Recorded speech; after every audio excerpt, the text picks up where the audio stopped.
welcome to Rants of Naija, Chic.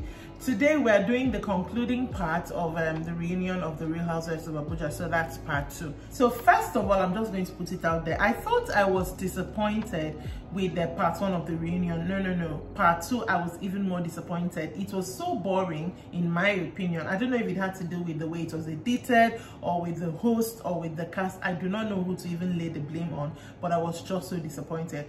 So I'm just going to talk about some of the things the ladies tried to clear up. First of all, Samantha and Tutu are still going at it.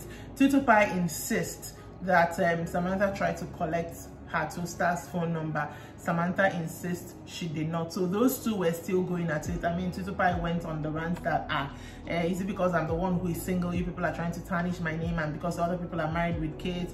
She went on that rant. So those two are still on loggerheads. If they come back for next season, if there is a next season, it will be interesting to see how their relationship develops. Second thing that really bothered me was, I'm not sure why Jarama was still on the set. Like, Jarama was only there for 1 episode. So why was Aka, the host, turning to her to say things like, oh, this one that Tutu and Arafat are talking about now, have you said you looked into her eyes the last time and she was not lying? Have you looked into her eyes this time? Is there lies? Like, they gave her too much importance for somebody who was only in the show for an episode. It did not make any sense to me. She should have said her piece about the episode. I mean, I've watched a lot of reunions for Real Housewives. Say your piece and get up and go. I'm comparing it to the reunion of Real Housewives of Durban, and what's their name? Ruwan and the other girl, Ketra lady, Sene. They only sat there for so long because they had been involved in so many episodes. So I don't know why they were asking Jarama to say things about these ladies when she didn't really spend any time with them. OJ and Princess still went at it at this reunion. Like, those two, I'm like, what exactly? Because according to Princess, she apologized so many times to her during their way, on their way to the SA trip, at the SA trip, even after the SA trip. So Princess said she was so shocked to see the tirade that OJ went on Instagram when the episodes were airing, and especially brought her mom in. Princess was having none of that. Even when OJ sat down there and said something about her training, and she was like, you're talking about my mom by talking about my training. I mean, I know that if somebody insults your home training, that's a dig at your parents. Everybody knows that. But if you want to do as if you don't know, which is what OJ did, even when she tagged her mom in talking about Princess, she was still saying, I didn't insult your mom. So those two are still at it. Even at a point, Princess was like, it's as if you're even waiting for them to say Princess and then you attack. Those two are still at it.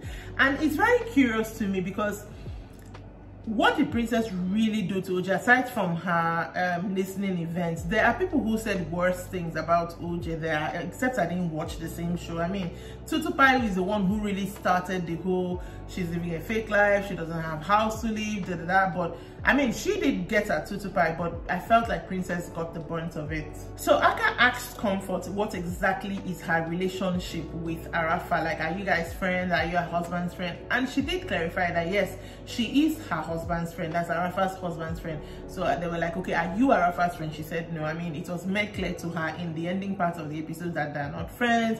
You are just somebody I know from my husband, and yeah, she's good with that. They don't have to be friends. On Arafat's part, she apologized with the way she handled the whole Comfort, she's not my friend situation. Apparently, way back in 2004 when she got married, Comfort was in her bridal train, even though Comfort was her husband's friend. So that tells me that that relationship is very long. So for her to have gone so hard at with Tutu, she's not my friend, you're not my friend, it felt like it was just a husband's friend that is hi, hello, you know, it's not somebody that you've related with. But obviously, for her to have been in your train, I mean, that's a very long relationship.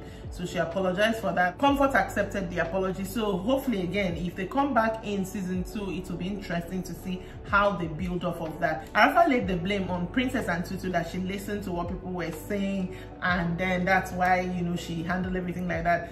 Princess was like, I did not try to jeopardize people's friendship. I mean, I'd already tagged you people as friends, so that was not on me. Everything that was said in this part, so I get the feeling that Arafat did a lot of things behind the scenes, because there was a time where Tutu said something like, oh, you told me that they wanted to hire a pastor to come and do my deliverance. And I'm like, okay, when did that happen? I didn't get enough clarity with this part, so I hoped to get enough clarity, and I didn't get it. First of all, when they were shouting over each other, they were shouting too much, and I feel like Aka didn't really do a good job of sometimes drag them back to the issue. Let's clarify this particular issue. Let's clarify this particular issue. It was just too much going on at the same time that didn't really make sense. Overall, this reunion to me really fell flat. I didn't get I know it's weird to say, but as a viewer, as a watcher, I didn't get enough closure for so many things. There were too many things that happened off camera that they brought onto the camera and did not give us full clarity. So I'm like, if you're gonna bring it on camera, then say everything. As far as I'm concerned, if Real Housewives of Abuja comes back for a season 2, a lot of things need to change as far as production is concerned. And I would like the cast to be changed as well. Samantha, I love her, but girl, this show is not for you. Yeah, there is really no point. I would like comfort for the show, but I'm not quite sure. I think I would like Arafa to stay on, but I would like her to do a Shirisha. By that, I mean, I would like her to come into her own in a way, like own what you're saying, own what you're doing. Like, do not own everything. Don't come and act, you know, cool and whatever for the camera. Princess, definitely she should go nowhere. Tutu Pie, for the drama and the tantrums she brings, yes, let her stay on the cast.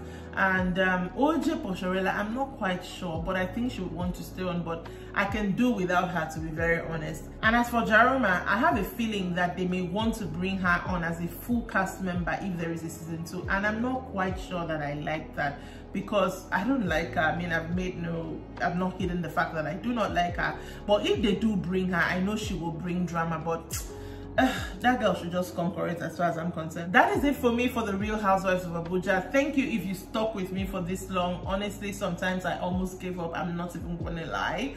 But yeah, thank you if you stuck with me for this long. Make sure that you check out my Facebook page, Rants of Naija Chic. Be sure that you're subscribed to the YouTube channel as well. And I will see you next time. Bye.